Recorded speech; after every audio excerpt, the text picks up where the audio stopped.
हर साल दिवाली से पहले धनतेरस मनाने की परंपरा है। कार्तिक मास के कृष्ण पक्ष की त्रयोदशी को धनतेरस का त्योहार मनाया जाता है। धनतेरस के दिन दिवाली के त्योहार का आगमन शुरू हो जाता है। 5 दिनों के त्योहार में ये पहला दिन है। इसके बाद नरक चतुर्दशी, दिवाली, गोवर्धन पूजा और आखिर में भाई दूज मनाया जाता है। इस खास दिन लोग जमकर खरीदारी करते हैं। धनतेरस के दिन से भाई दूज का समय लक्ष्मी पूजन के लिए विशेष माना जाता है। मान्यता है कि धनतेरस के दिन सोना, चांदी, बर्तन और अन्य चीजें खरीदने से मां लक्ष्मी की कृपा बनी रहती है। घर में हमेशा बरकत बनी रहे, इसलिए धनतेरस के दिन विधि विधान के साथ माता लक्ष्मी, भगवान धनवंतरी और कुबेर देवता की पूजा की जानी चाहिए। देश में कहीं कहीं यह भी माना जाता है कि इस दिन वस्तु खरीदने से घर में धन की 13 गुना वृद्धि होती है। हिंदू पौराणिक कथाओं के अनुसार ऐसा माना जाता है कि दिवाली और धनतेरस के दिन अपने घर में 13 दिए जलाने चाहिए और अच्छे स्वास्थ्य और समृद्धि के लिए भगवान से प्रार्थना करनी चाहिए। यह माना जाता है कि 13 दिए नकारात्मक ऊर्जा और बुरी आत्माओं से रक्षा करते हैं। इस दिन घर में दिया घुमाने से सारी नकारात्मक ऊर्जा खत्म हो जाती है। अगर आप माँ लक्ष्मी को प्रसन्न करना चाहते हैं तो घर में कोई चांदी की चीज लेके आएं या कोई भी ऐसी चीज जिसका इस्तेमाल आप पूजा में कर सकें। आप चाहे चांदी का सिक्का ला सकते हैं या पूजा में इस्तेमाल होने वाला कोई बर्तन ला सकते हैं।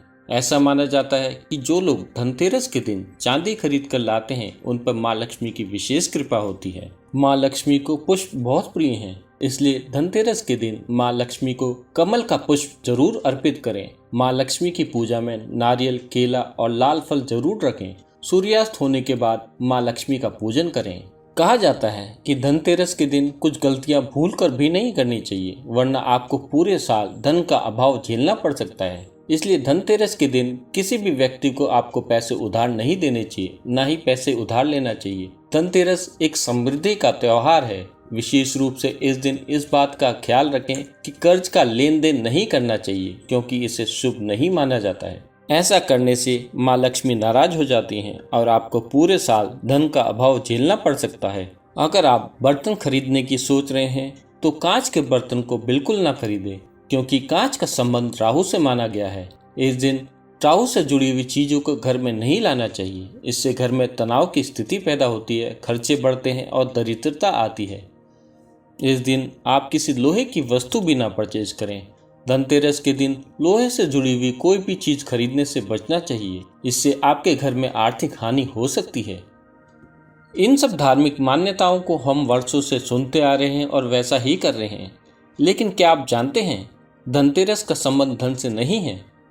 चलिए हम सदगुरु से जानते हैं धनतेरस का असली अर्थ। उत्तर भारत में ज़्यादातर लोग हिंदी भाषा बोलते हैं और वो आखिरी शब्द को वो काट देते हैं। अगर आप कहें शिवा तो वो बोलेंगे शिव, अगर आप कहें रामा तो वो कहेंगे राम। इस भाषा की ये आदत है। दीपावली, दिवाली। तो किसी ने धनवंतरी और त्रयोदशी शब्दों को काटा और बना दिया धनतेरह। जो चीज़ सेहत की थी वो धन की बन गई। धन यानी पैसा। अब सब सोचते हैं दीपावली पैसे से जुड़ी है।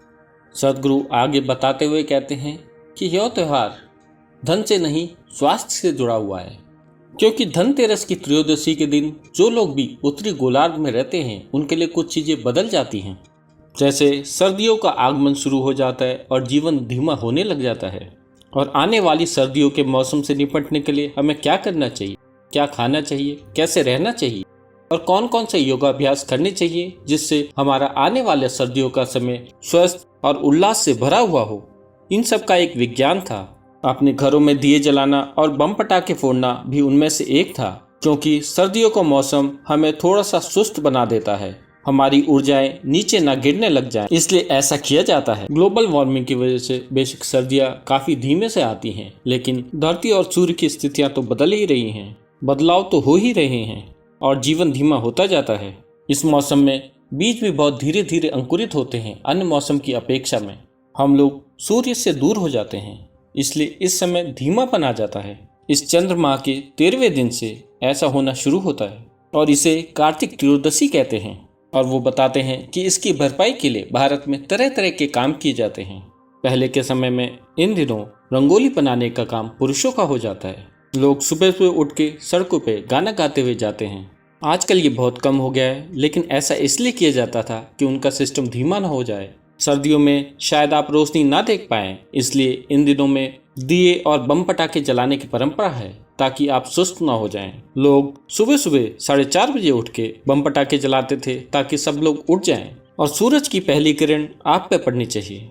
शास्त्रों के मुताबिक कार्तिक माह की कृष्ण पक्ष की त्रयोदशी तिथि के दिन समुद्र मंथन के समय भगवान धन्वंतरी प्रकट हुए थे, इसलिए इस तिथि को धनतेरस या धन त्रयोदशी के नाम से जाना जाता है। मान्यताओं के अनुसार समुद्र मंथन के समय भगवान धन्वंतरी हाथों में कलश लेकर प्रकट हुए थे। इसी वजह से धनतेरस के दिन बर्तन खरीदना शुभ माना जाता है। कहते हैं कि इस दिन धन्वंतरी जी की पूजा की जाती है, जिससे अच्छे स्वास्थ्य की प्राप्ति होती है।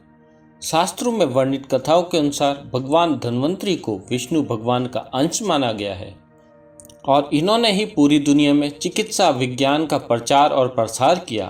धनतेरस के दिन अगर आप इस मंत्र का जाप करते हैं तो आपका आने वाला साल स्वास्थ्य और सुख समृद्धि से भरा होगा।